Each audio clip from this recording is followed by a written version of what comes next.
Hi, this is David Lovering. This is This is Joey Santiago. with the Pixies. And we're talking about Doolittle. There was a guy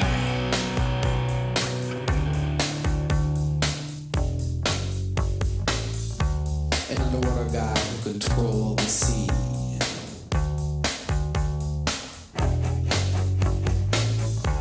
Got killed by 10 million pounds of sludge from New York and New Jersey.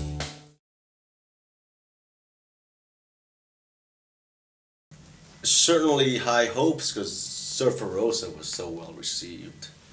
And it didn't feel like it was going to be a sophomore effort because we've already tested the songs live and it was getting, it's getting good ones, getting good response, right?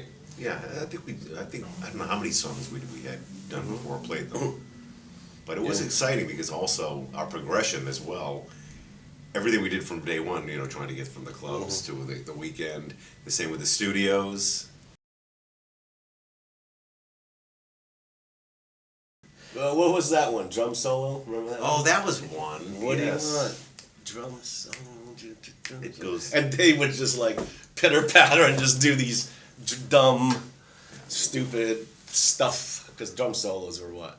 Well, the whole song, Really self-indulgent, right?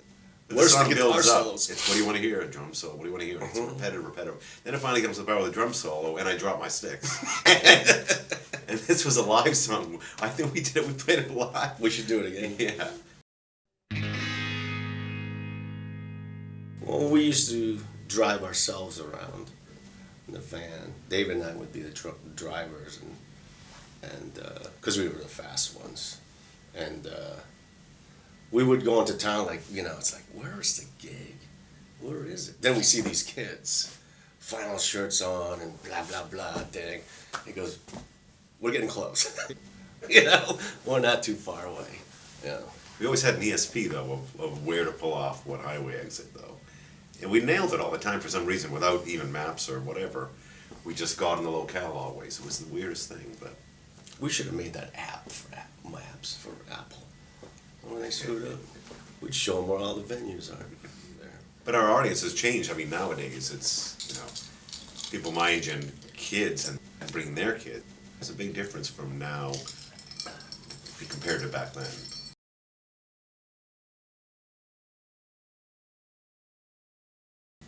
He was a suggestion from 480, I think, if I remember right. Ivo asked me to re-record Gigantic and River Euphrates for a single. He liked the album version but wanted a different take on it, so that was the first time I'd actually recorded the Pixies. Yeah, we met him at the Ratskeller when the Throwing Muse, we were opening up the Throwing Muses, and he was suggested, and we met him. He seemed like a nice guy. The gig that Kim didn't get to? Yeah, Kim wasn't there really, and We that's did a how gig we got without Kim, really. yeah. It was just the three of us playing. Kim wasn't playing with them on that gig. I think she had a family illness or something, so she wasn't there, but the other three boys were there, and I was just blown away. I just thought, wow, this is amazing. But it was funny him coming down to see what the band's about. I think that 3/4 of the band were there.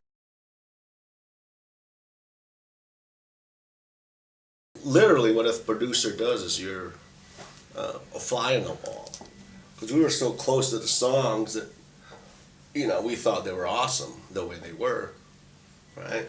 And then the suggestions would come, and it's like we'd hear it back on the speakers, and kind of A/B the ideas. It's like, fuck, he's right, But it was still us. I think what he added was definitely a nice quality sound and production and everything, the way it's done. It's still us playing, and it's the way we do sound. Yeah. But he did have in pre-production, there were certain ideas of like we're saying, try this, try that, try that. It's interesting, pre-production back then too, it's a 24 track, and we'd ask David, are you playing your toms on this? Because we'd have an extra idea for a guitar or something. Playing tom? No. Because great, we got that extra track. Pre-production to me is the most important part of recording. It's, even to this day, it's the bit I think establishes everything you're going to do with the music, you know, and it gives you time to get to know each other and what people are like and their personalities and what they're good at and what they're bad at and what they like and what they don't like, and how their vision of the music that you're about to make.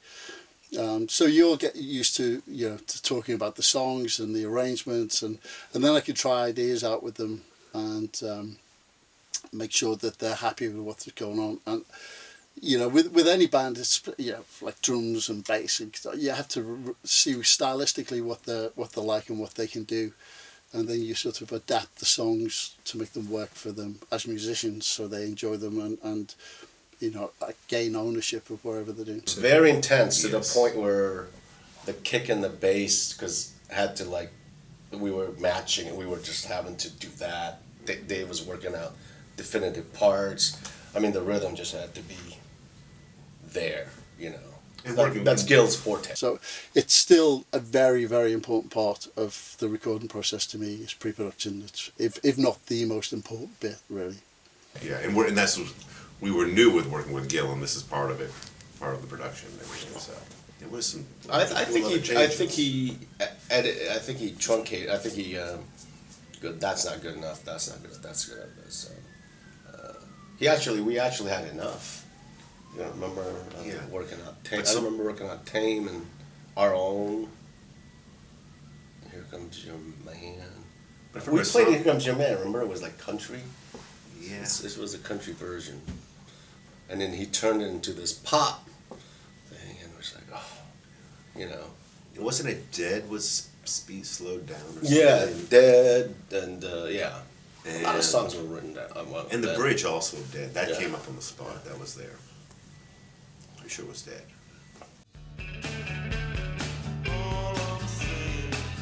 Well, Charles had this song, and I think he just wanted me to sing it. I remember him asking me, and I remember I didn't want to do it because I was pretty nervous about singing. I'd never done it before. He was a bit reluctant at first to do it. He was going, "Oh, I don't know if I do it. I don't know." And then, so we all, you know, were reassuring him that it'd be great and it'd be good for him to do. I remember being in the booth, and I had to drink a lot in order to do it. And if you listen, I think you can hear the glasses in La La La, something, a glass with ice or something that's going on. But yeah, but it took a bit to do it. When we started doing it, he was he turned into like Frank Sinatra or something. I couldn't stop him. He was going, "Just give me another take, one more take, Gil. I've got it now. I know exactly what I'm..." So he ended up doing. We did quite a lot of vocals with Dave, and he got more and more confident the more it went on, and I think he had a great time doing it in the end. It's much better now. I mean, 25 years later, where we play it almost every night, it's going down a lot better now. But yeah. But it was hard at first.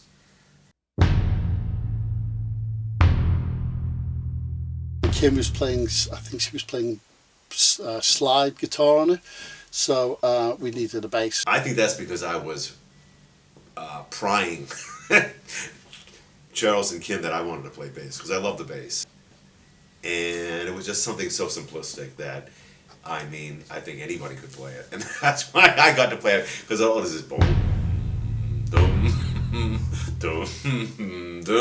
Dave played bass. I go, Dave played bass. I know he loves it, because when he puts it on, it's like he gets really. He just puts on the bass face. You know, there's a bass face. No, for the 20th anniversary, we had to play Silver, and we've never ever played Silver. And it's Here Comes Your Man. I think is on Doolittle too. Yeah, and that was another time we never played Here Comes Your Man either. But it was like when Silver came out, when the question of that was, can I play bass? And I was no. So I had to just play the floor tom when we played it live. On Silver, we sped up the tape, and Dave just hit the thing, and that's how you get that voluminous sound. Sounds like a timpani. You know, kind of sounds like a timpani. So.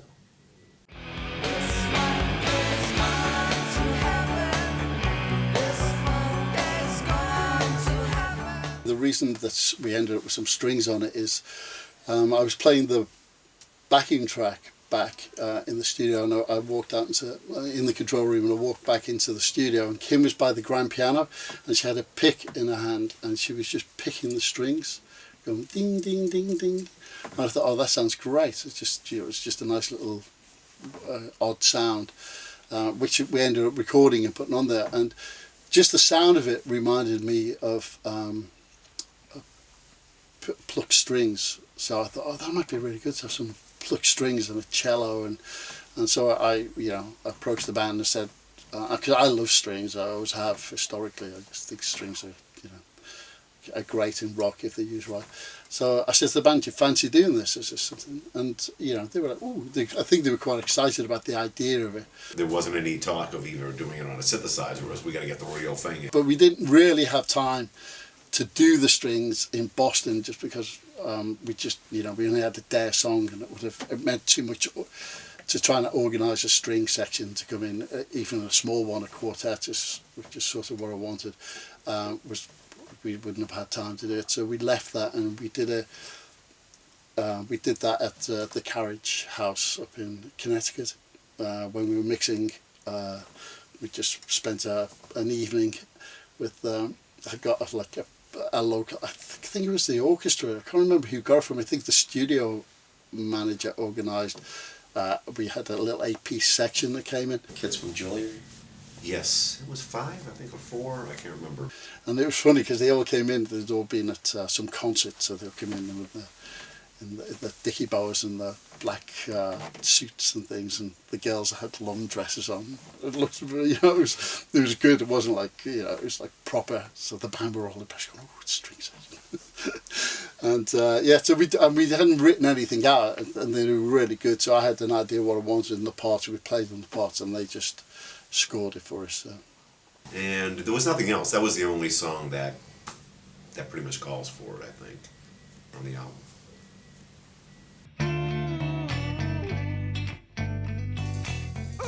Hey was cut live. It's the only one that was totally cut live. Charles was in the broom closet because we didn't want his vocals to bleed, so we could mix it later. And then, the rest of us were in the room.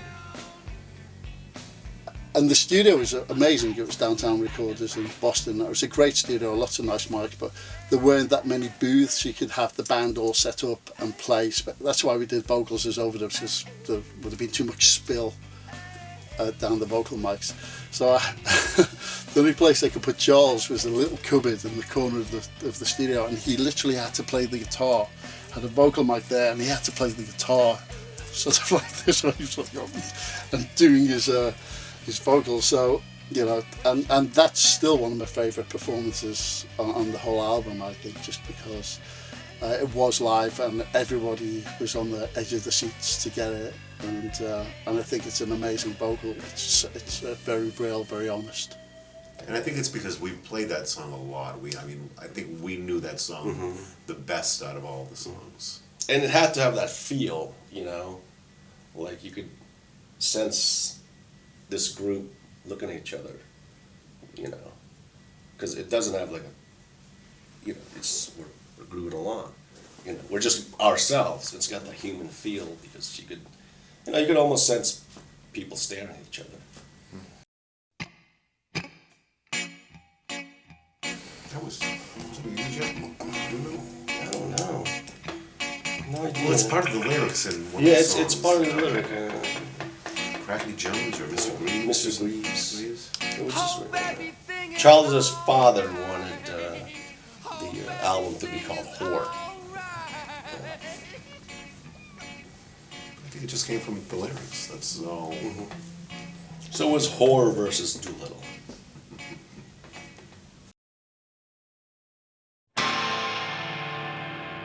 Doolittle, as well as all the other Pixies albums, our work, we just let Vaughan do his thing.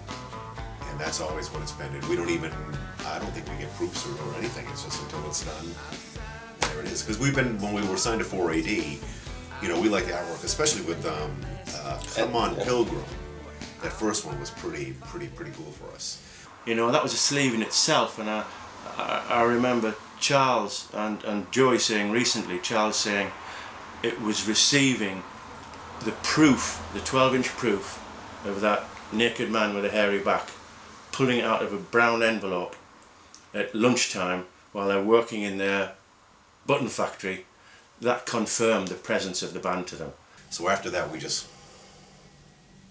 Yeah, let it go. we knew it was like a cult, you know, Envelope 23 and all that. It's like, you know, just, you gotta leave them alone, you know. Our working process with the Pixies is probably the best working process I've had with a band, I think. There's such natural inspiration from me. You know, you imagine designing sleeves for your own record collection. I'd always have the lyrics up front and hear the demos. And this was the luxury for us in the artwork department there, Chris Bigg and I. We heard the music before it had been recorded, and then months before it was going to be released. Even though we weren't working on the sleeve for all of that time, gestation period, you know, we were in the building, we were hearing things going on. It was kind of a perverse idea of kind of repeating the image that we'd used on the single, 12-inch single, Monkey Gone to Heaven, for which we had acquired a stuffed monkey. Simon sourced it from an old second-hand shop up in Camden. So it was a table-high monkey. Yay high, as they say. And some old wooden type letters to create this kind of atmospheric 5, 6, 7. And I remembered, you know, the old halo from school plays and tied that onto the monkey. The photographer Simon Lavalestier, you know, really made sense of it for me. Charles says, it's not a song about a monkey going to heaven. Well, I like it anyway. It's the right atmosphere, it's the right vibe. You know, he'd written this song and it must have been one of the kind of earliest ecologically conscious songs written. It was all about the hole in the ozone layer, wasn't it? So we had this straight image, sepia tinted, very strong, very bold on the 12-inch. And as I say, in terms of a perverse challenge, I like to use the idea of using exactly the same image, Simon Lavalestier's image, but putting it through a different process for the cover of the album for Doolittle. And the process was very different. It was kind of echoes of, I won't get too technical, but it was echoing a screen print process, which is more of an art print process rather than the 4-colour commercial print process. So we're going off beam there. And we put a couple of things around it, the nice kind of bronze frame to the work. And again, I hadn't done this before, I think, but kind of spinning the track titles onto the front cover, which was kind of unusual. Track titles are normally a list on the back sleeve, but I think when you do things like that, you do things, you know, out of the norm, then whoever's picking it up has a different respect for the package. Something's going on here. There's a different kind of intelligence at work, if you like. And I think if you treat your audience with that kind of respect, not dumbed down to the guy on the street, then you get your rewards back. It's appreciated for that. But the point of Doolittle, there's a frame on the front, a grid that goes across the monkey, that comes from a conversation I had with Charles. I went into the studio while they were recording, and Charles did some acoustic guitar really hard in my face, like a couple of inches off my face, just to kind of get me waked up. You know, I don't know how the conversation got around to, you know, what makes a song successful. Oh, Vaughan, he says, in his northeast accent, he says, it's just a case of mathematics. You know, it's just chord changes, it's mathematics. Oh, I was crippled. You know, here's romantic old me, thinks everything comes from the heart, and how can it be a formula? And I don't think, well, hang on a minute. 400 or 500 years ago, was it Renaissance times, there was a particular a theory for composition in paintings, in grand paintings, the golden section, which showed you where to put the lighting and the shadow, which showed you where to put the arms and the hands and the... So I was making that comparison. You know, shit, we do it in painting as well. So I made my own grid to go over the monkey, which highlights its genitalia and its head. You know what to say about the monkey's head. Anyway, it's often a request from a band. Oh, it would be great to have a different image for each lyric.